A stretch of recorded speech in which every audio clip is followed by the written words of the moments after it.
I'm Austin Costello, and I am a puppet artist from Long Island, New York.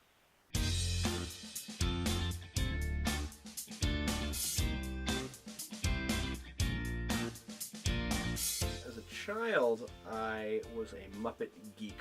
I was a child historian on the history of Jim Henson and his work. I first became interested in the mechanics of puppetry when I realized that there was somebody below the frame who must be making all this stuff happen. As a kid, being interested in the arts in general in my town, in a town where sports were everything, where if you weren't playing lacrosse, you were exiled, so to speak. One of the hard parts to begin with was keeping on the track of what it is that you love to do when everybody else is trying to push you in different directions. My family has been 1,000,000% supportive of this whole crazy puppet thing. My younger brother is my personal cheerleader, and my mom and dad have been behind me in every single moment, driving me across the country to see Muppet exhibits or bringing me to meet Muppet performers in the city. Absolutely been behind me. I've been incredibly blessed to have been able to study at the University of Connecticut's Puppet Arts program, from where I received my BFA in Puppet Arts. In the program, we learn marionette construction, marionette performance, shadow puppetry, hand and rod puppetry, so many different forms of the art form. And also we have courses in design for theater, theater technology, costuming, lighting, makeup, the whole business. One of the most important things that I got out of the Puppet Arts program at UConn was the experience in so many different fields of puppetry.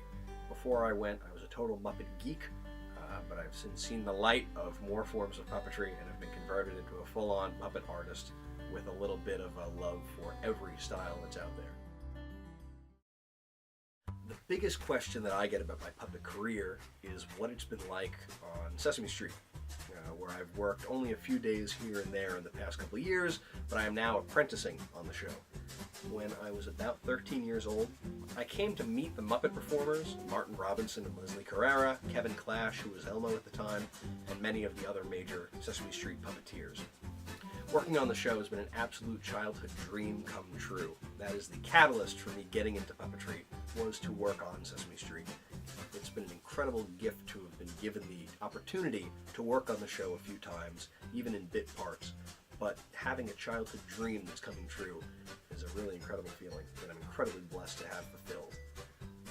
One of my most favorite recurring puppet jobs has been to perform Audrey 2 for Little Shop of Horrors. I've performed the show in both New York and Connecticut, and I've also taught the show a few times. And I have training from the original Audrey 2, Martin Robinson.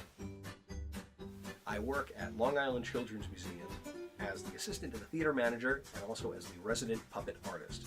Since 2010, I've been working in shows at LICM, both as an actor and a puppeteer, also now as a stage manager, a technician, all kinds of things that go on in the theater world. I'm incredibly fortunate that my day job involves puppets. So many people that I know that are puppeteers daylight as a waiter or have some other job in an office somewhere, but I am so glad that I get to go to work every day and make people happy with puppets, or theater in general. One of the misconceptions about puppetry is that it's easy to do, or that it's only playing with a doll. It takes an awful lot of time to get really good as a puppet artist of any kind. And of course, one of the main goals in puppetry is making the audience believe that the object that you are performing with, the puppet, is alive. In terms of hardships in the world of puppetry, I think getting ahead is a hardship in and of itself. I think the persistence and the diligence that's needed to get into this very niche field is difficult. Many hours and many years of working to get to the places that one ends up in the puppet world. One of my long-term puppet goals is to just keep loving the art form, which is really broad and kind of lame, but really true. I just adore what I do, and I just want to continue to be lucrative and happy in it. And I think that the passion that one brings to their work makes sure that they will be happy. I can't think of a world where I'd wake up every morning and not want to go to work. But on the contrary, I love getting up every single day and getting to good, hard puppet work or theater work or whatever it might be. And I think that the key to a lot of that work happiness, is just adoring what you're doing. To any young puppeteers that are out there, I would give the advice that you should work really, really hard. And don't give up. Seek advice from people who really know what they're doing. There comes a point where you can't work alone and you need somebody to tell you what looks good.